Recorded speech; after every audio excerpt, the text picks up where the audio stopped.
Allons dans Apocalypse chapitre 12. Okay. On va voir dans Apocalypse chapitre 12, chapitre 13, le fils d'obéissance qui est le vrai Jésus et le fils de perdition qui est le faux Jésus.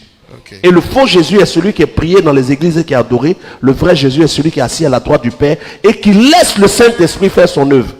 Apocalypse chapitre 12, verset 1. Un grand signe parut dans le ciel. D'accord. Une femme enveloppée du soleil, la lune sous ses pieds et une couronne de 12 étoiles sur sa tête. Elle était enceinte et elle criait, étant en travail et dans la douleur de l'enfantement. D'accord. La femme, ici dont parle le texte, un grand signe parut dans le ciel, une femme enveloppée du soleil, la lune sous ses pieds et une couronne de 12 étoiles sur sa tête, représente le peuple d'Israël. 12 tribus d'Israël. Et vous pouvez le voir simplement dans l'histoire de Joseph. Quand Joseph a sa révélation de son élévation, il dit, je vois la lune et le soleil et 12 étoiles qui parlaient de ses frères. Or, chacun de ses frères représente les 12 tribus. Donc ici, on est en train de parler du peuple d'Israël. Donc le peuple d'Israël va voir la naissance de quelqu'un qui doit naître, qui va être le Messie. Continue.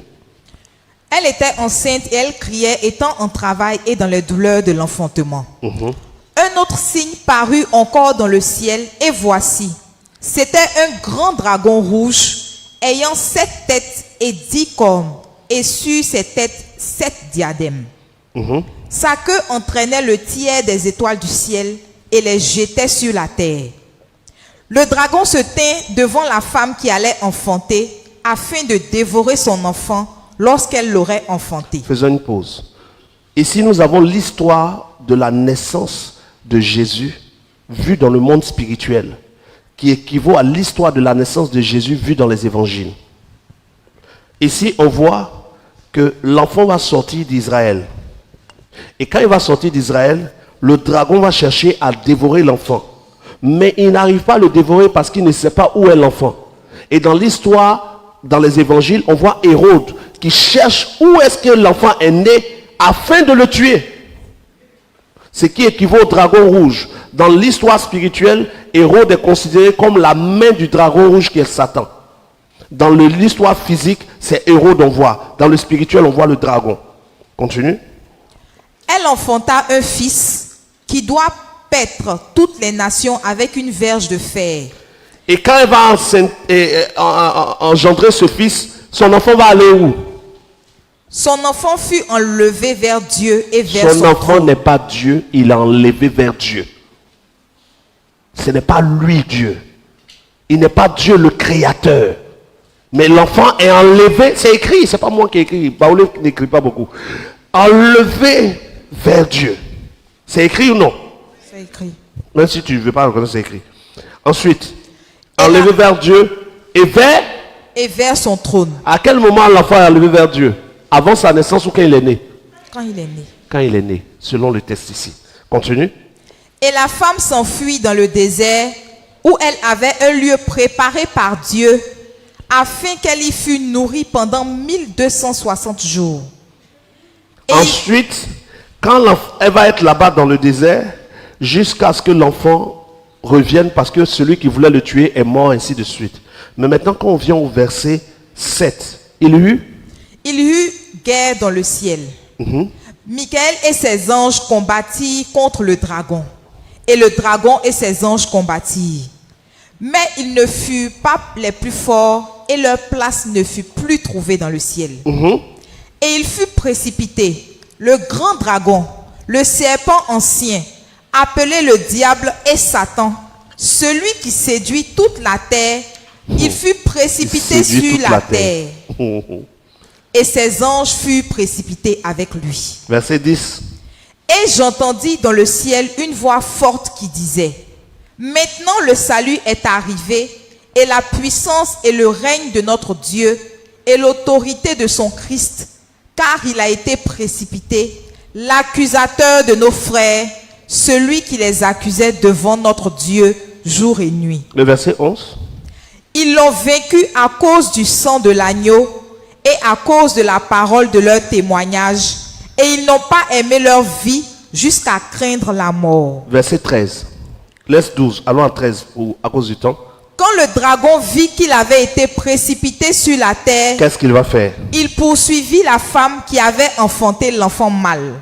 C'est un garçon. Verset 14.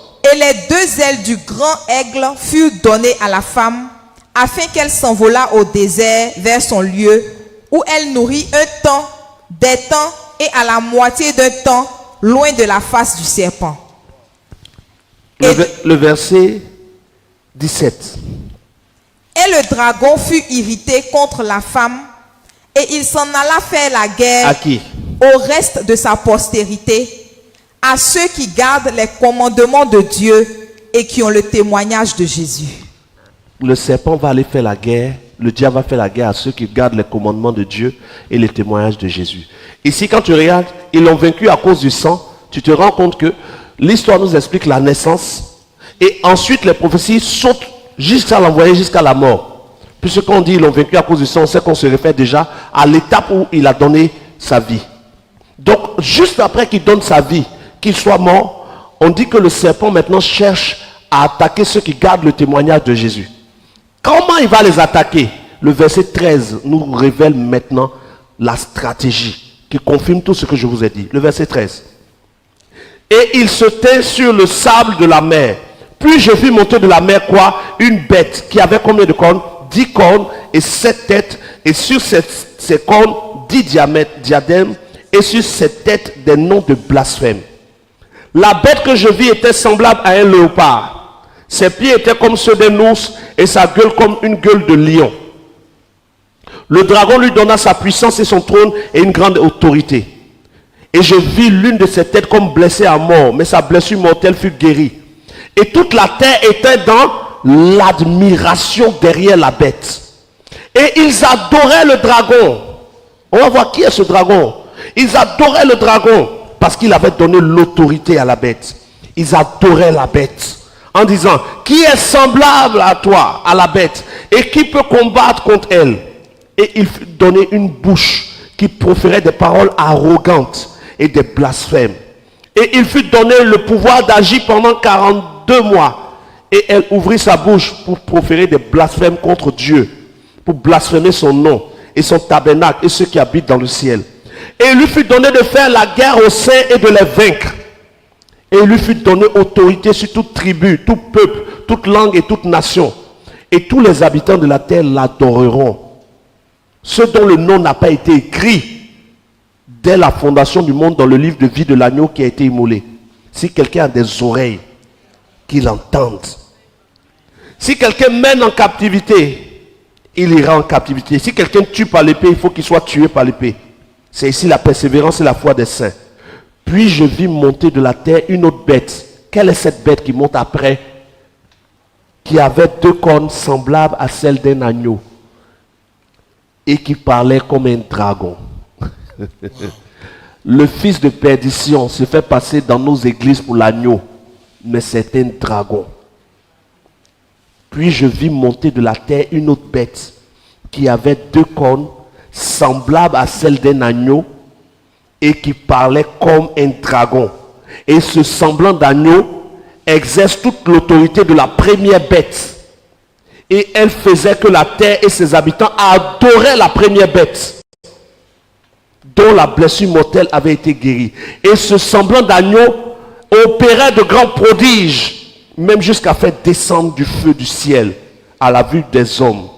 Et ce faux agneau séduisait les habitants de la terre par des prodiges qui lui étaient donnés d'opérer en présence de la bête, disant aux habitants de la terre de faire une image à la bête qui avait la blessure et qui vivait. Et il fut donné d'animer l'image de la bête, afin que l'image de la bête parlât et qu'elle fit que tous ceux qui n'adoraient pas l'image de la bête furent tués. Et elle fit que tous, petits, grands, riches et pauvres, libres et esclaves, reçurent une marque sur leur main droite ou sur leur front, que personne ne put ni acheter ni vendre sans la marque, le nom de la bête ou le nom de son nom. C'est ici la sagesse, que celui qui a de l'intelligence calcule le nom de la bête, car c'est un nombre d'hommes, et son nombre est 666. Je vous explique maintenant. Quand Jésus-Christ est mort, que Jésus-Christ est ressuscité, Le diable va maintenant chercher à poursuivre ceux qui gardent le témoignage de Jésus. Ça, c'est Apocalypse chapitre 12. Vous l'avez vu, j'explique en même temps, verset 17. Et le dragon fut irrité contre la femme et il s'en alla faire la guerre au reste de la postérité, à ceux qui gardent les commandements de Dieu et qui ont le témoignage de Jésus. Sauf que dans l'histoire contemporaine, quand Jésus-Christ est mort, les premiers apôtres qui avaient été lui sont morts. Le dernier apôtre qui est mort, c'est Jean. Et quand Jean est mort, il y a eu une persécution qui est arrivée, où ils ont commencé à tuer tous ceux qui rendaient témoignage du message de Jésus. On les brûlait, on les décapitait, on les égorgeait. Mais plus on les tuait, plus on les brûlait, plus on les décapitait, plus des gens se convertissaient. Parce que les gens ne comprenaient pas comment une femme peut accepter d'être brûlée avec son enfant pour quelque chose comme la foi en Dieu par Jésus. Et la curiosité poussait des gens à poser des questions sur le message du salut et de nouvelles personnes se convertissaient. Qu'est-ce que Satan va faire maintenant? Puisqu'on n'arrive pas à les combattre en les tuant, il faut qu'on instaure un évangile qui va les faire sortir du chemin. Puisque les tuer n'apportent pas la solution, autant polluer l'objet de leur foi. Et donc une première bête va voir le jour, Apocalypse chapitre 13. Et cette bête se tint sur le sable de la mer, verset 1. Combien de têtes a cette bête? 7 têtes. Puis je vis monter de la mer une bête qui avait 10 cornes et combien de têtes? 7 têtes. 7 têtes. Et sur ces cornes, 10 diadèmes. Qui est cette bête? Que représente cette bête? Quand nous prenons Apocalypse chapitre 17, nous saurons qu'est-ce que cette bête aujourd'hui. Vérifions. Apocalypse chapitre 17, verset 3. Il me transporta en esprit dans un désert. Suivez bien cette partie. Et je vis une femme assise sur une bête écarlate, pleine de noms de blasphème, ayant 7 têtes et 10 cornes. La même bête qu'on avait vue. 7 têtes, combien de cornes? 10 cornes. 10 cornes. Cette femme était vêtue de pourpre et d'écarlate et parée d'or, de pierres précieuses et de perles. Elle tenait dans sa main une coupe d'or remplie d'abominations et des impuretés de sa prostitution. Sur son front était écrit un nom, un mystère, Babylone la grande, la mère des impudiques et des abominations de la terre. Et je vis cette femme ivre du sang des saints et du sang des témoins de Jésus. Et en la voyant, je fus saisi d'un grand étonnement. Et l'ange me dit, pourquoi t'étonnes-tu? Je te dirai le mystère de la femme et de la bête qui la porte, qui a les 7 têtes et les 10 cornes. La bête que tu as vue était, et elle n'est plus. Elle doit monter de l'abîme et aller à la perdition. Et les habitants de la terre, ceux dont le nom n'a pas été écrit dès la fondation du monde dans le livre de vie, s'étonneront en voyant la bête parce qu'elle était et qu'elle n'est plus et qu'elle reparaîtra. C'est ici l'intelligence qui a de la sagesse. Les 7 têtes sont 7 montagnes sur lesquelles la femme est assise. Pause. Les 7 têtes sont quoi? 7 montagnes sur lesquelles la femme est assise. Donc, quand Jésus-Christ est mort, il est ressuscité, Satan va commencer à chercher à tuer tous ceux qui croient en lui. N'arrive pas à les tuer, Satan va se positionner par celle qu'on appelle la prostituée dans un endroit qui contient 7 montagnes ou 7 collines. Tapez sur Google, quelle est la ville aux 7 montagnes ou aux 7 collines? Tapez sur Google, fouillez. Un nom va vous sortir. L'ange dit, c'est 7 quoi au verset 8? La bête que non, tu as... verset 9, c'est ici l'intelligence qui a de la sagesse. Les 7 têtes sont 7 montagnes. Dans d'autres versions, c'est écrit 7 collines sur lesquelles la femme est assise. La ville aux 7 collines, aux 7 montagnes. Tu as fait la recherche? Qu'est-ce qui est sorti? Rome. Et Rome, quelle est puisqu'on dit l'église est l'épouse de Christ. Donc l'église c'est féminin ou c'est masculin? Féminin.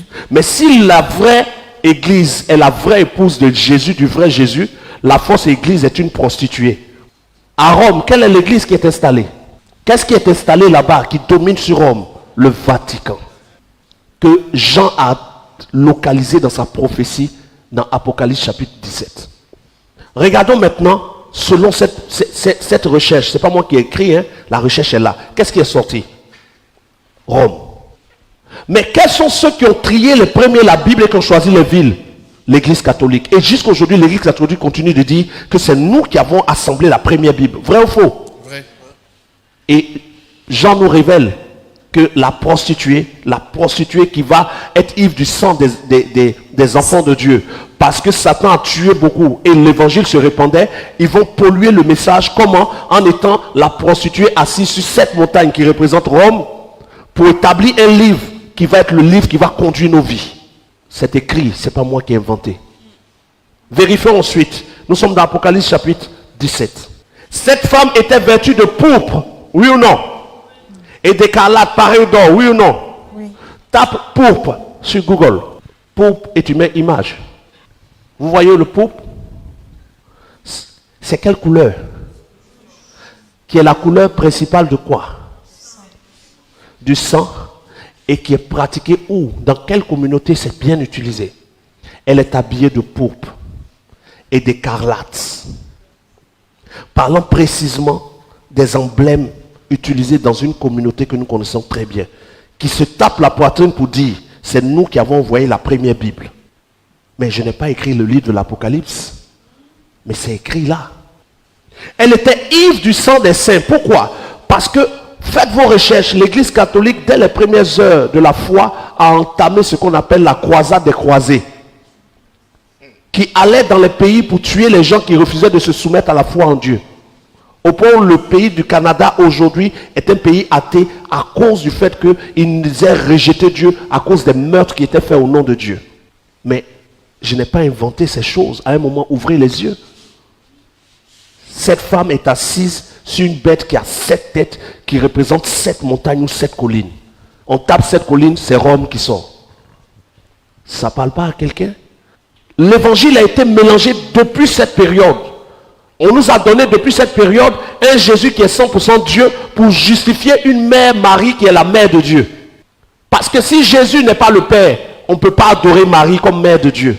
Il faut qu'on fasse tout pour faire croire que Jésus est Dieu lui-même Père, pour que Marie puisse être vénérée, parce qu'on a voulu nous donner une idolâtrie d'une femme. Le vrai Jésus n'est pas le Père. Cela a voulu nous être imposé.